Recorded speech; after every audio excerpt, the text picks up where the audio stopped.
السلام علیکم دوستوں، انسائڈ معظم فخر میں خوش آمدید۔ آج سے شروع ہونے والا ہفتہ جناب 3 سابق وزرائے اعظم کے لیے بہت ہی زیادہ اہمیت کا حامل ہے۔ نہ صرف وزرائے اعظم بلکہ اگر میں یہ کہوں کہ خود پاکستان کی عدلیہ کے لیے بھی بہت زیادہ اہمیت کا حامل ہے تو یہ کہنا غلط نہیں ہوگا، کیونکہ اس ہفتے میں جہاں پر پاکستان کی عدلیہ نے 3 سابق وزرائے اعظم کے حوالے سے اہم نوعیت کے مقدمات کی نہ صرف سماعت کرنی ہے بلکہ ممکنہ طور پر ان کے فیصلے بھی صادر فرمانے ہیں، وہیں پر خود اپنے ادارے کے اندر بھی بہت سارے امور کو نپٹانا ہے، کیونکہ اس وقت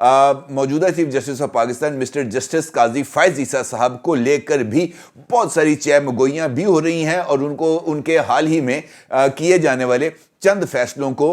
تنقید کا نشانہ بنایا جا رہا ہے۔ کیوں؟ یہ ایک بہت ہی امپورٹنٹ سوال ہے۔ سوال یہ بھی بہت زیادہ اہمیت کا حامل ہے کہ عدلیہ کے اندر ایک مرتبہ پھر تقسیم کا تاثر یا جسٹس قاضی فائز عیسیٰ صاحب کے فیصلوں کو تنقید بنانے کے عمل کا فوری طور پر آغاز کیوں ہو گیا ہے۔ سوال یہ بھی بہت زیادہ اہمیت کا حامل ہے کہ یہ جو 3 سابق وزرائے اعظم ہیں جن کے معاملات سپریم کورٹ آف پاکستان اور دیگر ماتحت عدالتوں کے روبرو آنے ہیں، ان تمام مقدمات کے اندر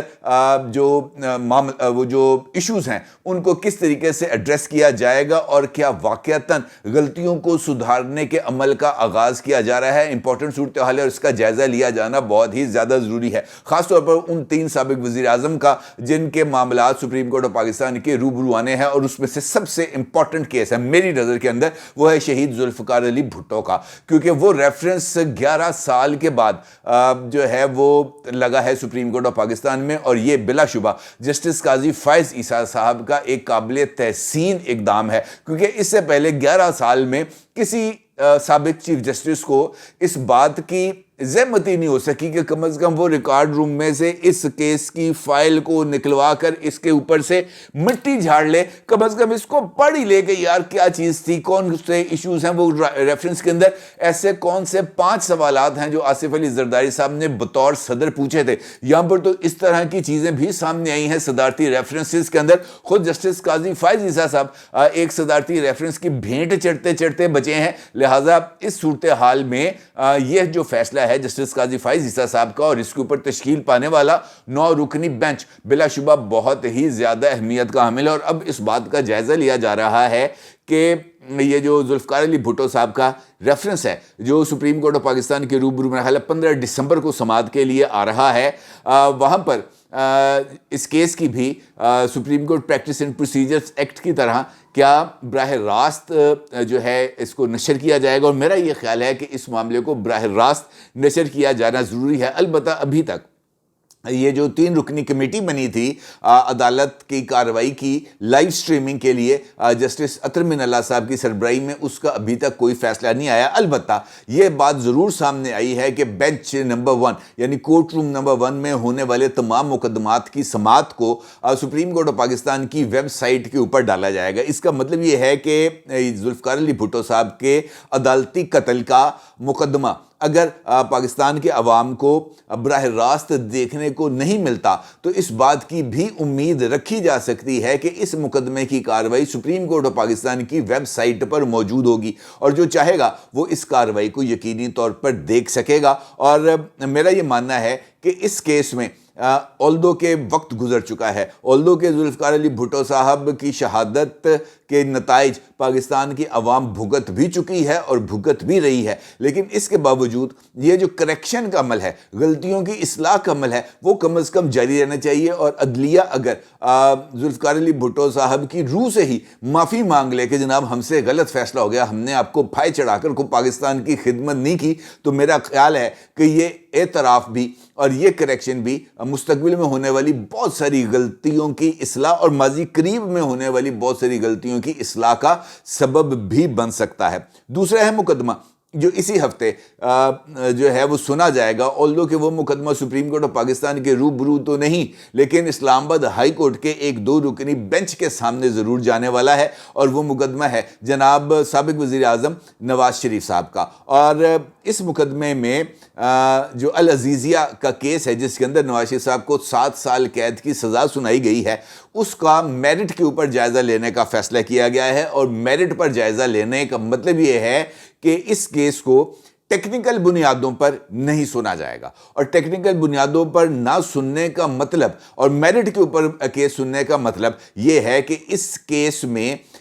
جو حقیقی ایشو ہے کہ نواز شریف صاحب پر جو الزامات عائد کیے گئے، یہ جو العزیزیہ اسٹیل مل لگائی گئی تھی، اس کے اندر ان کا کنیکشن بنتا ہے یا نہیں بنتا، کیونکہ اگر یہ کنیکشن وہاں پر اسٹیبلش ہو جاتا ہے تو نواز شریف صاحب کے لیے بہت ہی زیادہ کانسیکوینسز ہوں گے۔ اور سب سے امپورٹنٹ بات یہ ہے کہ نواز شریف صاحب اور ان کی لیگل ٹیم کی خواہشات کے برعکس اس کیس کو اسلام آباد ہائی کورٹ نے اپنے پاس رکھا، کیونکہ اس سے پہلے نواز شریف صاحب اور ان کی لیگل ٹیم کی طرف سے اس بات کی گزارش کی گئی تھی کہ اس کیس کو واپس ریمانڈ کر دیا جائے احتساب عدالت، اور اس کے نتیجے میں ان کا یہ ماننا تھا کہ ان کو کسی طرح کا عدالتی ریلیف اس وجہ سے مل سکتا ہے کہ وہ اپنے کاغذات نامزدگی داخل کرا سکتے ہیں 8 فروری کو ہونے والے انتخابات میں۔ لیکن اب چونکہ صورتحال بدل گئی ہے، اس کیس کا میرٹ کے اوپر فیصلہ ہونا ہے، تو اس کا مطلب یہ ہے کہ کیس واپس نہ ریمانڈ ہونے کے نتیجے میں نواز شریف صاحب کو جو ریلیف ملنا تھا، یعنی اس کا مطلب یہ ہونا تھا کہ اگر ریمانڈ کر دیا جاتا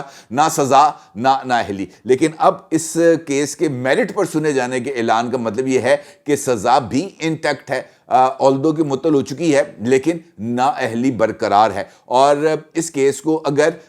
اس ہفتے کی سماعت میں فارغ نہیں کیا جاتا تو پھر نواز شریف صاحب کے لیے یقینی طور پر بہت ہی زیادہ کانسیکوینسز ہو سکتے ہیں، اور دیکھنا یہ ہوگا کہ نواز شریف صاحب ان کانسیکوینسز سے باہر اپنے آپ کو کیسے لے کر آتے ہیں۔ اگلا معاملہ ہے جناب اب عمران خان صاحب کا، اور عمران خان صاحب کے لیے ایشو تو بہت شمار ہیں اور ان کے بہت سارے کیسز ہیں جو اس وقت عدالت میں چلے ہیں، لیکن اب ان کے لیے نیا پرابلم یہ آنے والا ہے کہ اسی ہفتے میں 190 ملین پاؤنڈز کا القادر ٹرسٹ کیس ریفرنس باضابطہ طور پر وہ جناب چلا بھی جائے گا، اور اس کے لیے 3 گواہ بھی سامنے آ گئے ہیں، جن میں 2 سابق وفاقی وزیر اور 1 اسپیشل اسسٹنٹ شامل ہیں۔ اور نہ صرف یہ بلکہ عمران خان صاحب کے دور میں سابق ان کے جو پرنسپل سیکرٹری تھے اعظم خان صاحب، وہ بھی اس کیس میں جناب عمران خان کے خلاف گواہ کے طور پر پیش ہوں گے۔ اس کا مطلب یہ ہے کہ زبیدہ جلال، اس کا مطلب یہ ہے کہ جناب فیصل باؤڈا، اس کا مطلب یہ ہے جناب کہ ندیم چند جو ہے، یہ وہ تمام لوگ ہیں جو عمران خان صاحب کے خلاف بطور گواہ پیش ہوں گے۔ اگرچہ ندیم افضل چند کی طرف سے ان کا ایک ویڈیو کلپ اس وقت سوشل میڈیا پر وائرل ہے، جہاں پر وہ اس بات کا اعتراف کر رہے ہیں کہ شہزاد اکبر نے عمران خان کو پھنسایا اور عمران خان کو اس جگہ پہ لے جا کے چھوڑا جہاں پہ وہ کہتے ہیں تے ایدا ڈنگیا پانی نہیں مانگتا، انہوں نے کہا شہزاد اکبر دا ڈنگیا بھی پانی نہیں مانگتا، اور ساتھ انہوں نے اس بات کا بھی اعتراف کیا کہ نیب نے ان کو بلایا، اور خاص طور پر اس کابینہ میٹنگ جہاں پر القادر ٹرسٹ کیس کے حوالے سے 190 ملین پاؤنڈز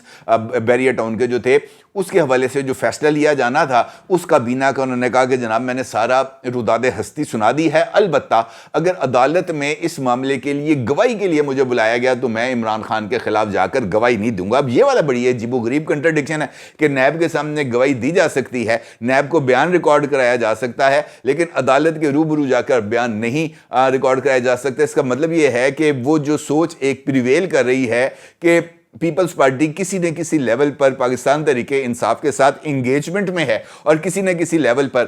یہ جو گفتگو ہے یہ آگے بڑھی ہے پاکستان تحریک انصاف کی اور پاکستان پیپلز پارٹی کی، یہ غلط نہیں ہے، کیونکہ اگر ندیم افضل چند اپنا بیان ریکارڈ نہیں کراتے تو اس کا مطلب یہ ہے کہ گواہوں میں سے ایک گواہ کم ہو جائے گا، اور ایک گواہ کم ہونے کا مطلب یہ ہے کہ اس کیس کی کمزوری کا تاثر ابھرے گا، اور اس کا مطلب یہ ہے کہ عمران خان صاحب کو یہاں پر کسی طرح کا کوئی ریلیف ملنے کا امکان ہے۔ قطع نظر اس بات کے کہ القادر ٹرسٹ کیس میں فیصلہ کیا آئے گا، یہ بات اہمیت کی حامل ہے کہ اس ہفتے میں جہاں پر یہ معاملہ آنے والا ہے عمران خان صاحب کا القادر ٹرسٹ کیس، وہیں پر پال لطیف صاحب کی سننے میں آ رہا ہے کہ ایک اور انٹری ہونے جا رہی ہے وہ جو ہے عدت میں نکاح والے کیس میں، اور وہاں پر وہ جو خاور منیکا صاحب کے ملازم ہیں لطیف صاحب، ان کو ایک مرتبہ پھر عدالت کے روبرو بلایا جا رہا ہے، اور وہ کچھ سننے میں آیا کہ وہ ان کی گواہی کا پارٹ 2 ہونے جا رہا ہے، اور اس کے اندر بھی بہت سارے جو قابل اعتراض قسم کی گفتگو ہے اس کے ہونے کا امکان پایا جاتا ہے۔ البتہ میرا یہ ماننا ہے کہ کل سابق وزیر اطلاعات جناب فواد چودھری صاحب کی طرف سے یہ بیان بہت ہی زیادہ تکلیف دہ تھا، جس کے اندر ان کا کہا کہ جناب میں مر جاؤں گا تو سپریم کورٹ نوٹس لے گی، یقینی طور پر کسی بھی سیاسی کارکن کے حوالے سے اس طرح کی آواز اٹھنا وہ جو ہے وہ پریشانی کا سبب بھی ہے، اور سپریم کورٹ آف پاکستان تک اگر انہوں نے اپنی درخواست پہنچا دی ہوئی ہے تو پھر اس بات کی درخواست کی جاتی ہے سپریم کورٹ آف پاکستان سے کہ جناب فواد چودھری صاحب کی جو درخواست ہے براہ کرم اس کو بھی سماعت کے لیے مقرر کرے، جس طرح جو ہیں جناب مظاہر علی اکبر نقوی صاحب کی درخواست سماعت کے لیے منظور ہوئی ہے، جیسے فوجی عدالتوں میں جو مقدمات ہیں ان کے خلاف جو اپیلیں ہیں وہ سماعت کے لیے لگی ہیں، تو اس طریقے سے فواد چودھری صاحب کی بھی لگ جائے تو اچھی بات ہے۔ البتہ یہ ضرور ہے کہ فوجی عدالتوں کے حوالے سے جو بینچ بنایا گیا ہے 6 رکنی، اس کو لے کر ایک تنازع کھڑا ہوا، جس کا ذکر میں نے گفتگو کے آغاز میں بھی کیا تھا کہ قاضی فائز عیسیٰ صاحب کے کچھ فیصلوں پر اعتراض کیا جا رہا ہے، اور یہی ایک فیصلہ ہے جس کو اس وقت بہت ہی زیادہ اعتراض کا نشانہ بنایا جا رہا ہے۔ ایک اعتراض تو یہ کیا جا رہا ہے کہ یہ جو 6 رکنی بینچ بنایا گیا ہے فوجی عدالتوں کے خلاف، فیصلے کے خلاف اپیلوں اور نظر ثانی کی درخواستوں کی سماعت کے لیے، اس میں خود جسٹس قاضی فائز عیسیٰ صاحب شریک نہیں ہوئے، اور دوسرا اعتراض یہ کیا جا رہا ہے کہ جناب سردار طارق مسعود صاحب کو، جو سینئر موسٹ جج ہیں سپریم کورٹ آف پاکستان کے، ان کو اس بینچ کو ہیڈ کرنے کے لیے مقرر کیا گیا ہے، تعینات کیا گیا ہے، اور یہ اعتراض بھی کیا جا رہا ہے کہ ماضی میں جب عمر عطا بندیال صاحب کے ٹینیور میں یہ بینچ بنایا گیا تھا، 9 رکنی بینچ بنایا گیا تھا، اور تو اس میں سے جناب طارق مسعود صاحب نے بھی اس بینچ میں مزید شامل رہنے سے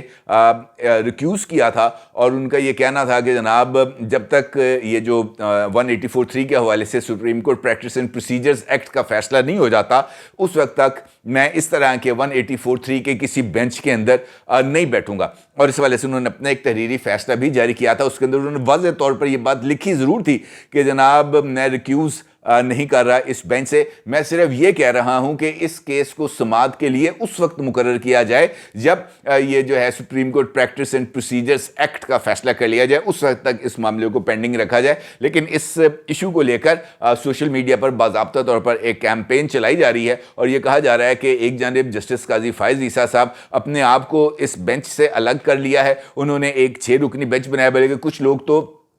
اس پر بھی اعتراض کر رہے تھے کہ یہ جو 6 رکنی بینچ ہے اس کا فیصلہ ہوگا اگر ہوا تو 4-2 کی اکثریت سے یا 5-1 کی اکثریت سے، اور وہ یہ کہتے ہیں کہ جناب 5 رکنی بینچ کا جو فیصلہ آیا تھا فوجی عدالتوں کے حوالے سے وہ 4-1 سے آیا تھا۔ اب یہ فیصلہ اگر اس فیصلے کو اوور ٹرن کرنا ہے تو یہ 5-1 سے ہوگا تو اوور ٹرن ہوگا، یا 6-0 سے ہوگا تو اوور ٹرن ہوگا، لیکن میرا یہ خیال ہے کہ ایسی صورتحال نہیں ہے۔ لارجر بینچ اگر پہلے والے بینچ سے زیادہ اکثریت کا بینچ بن گیا ہے تو اس کا فیصلہ اگر 4-2 سے بھی آئے گا اور تو وہ قابل قبول ہوگا، نہ صرف قابل قبول ہوگا بلکہ وہی فیصلہ نافذ العمل ہوگا۔ اب جہاں تک فوجی عدالتوں کی بات ہے تو یہ بات تو اپنی جگہ پر موجود ہے کہ 9 مئی کے حوالے سے جو اسٹیبلشمنٹ ہے وہ بہت زیادہ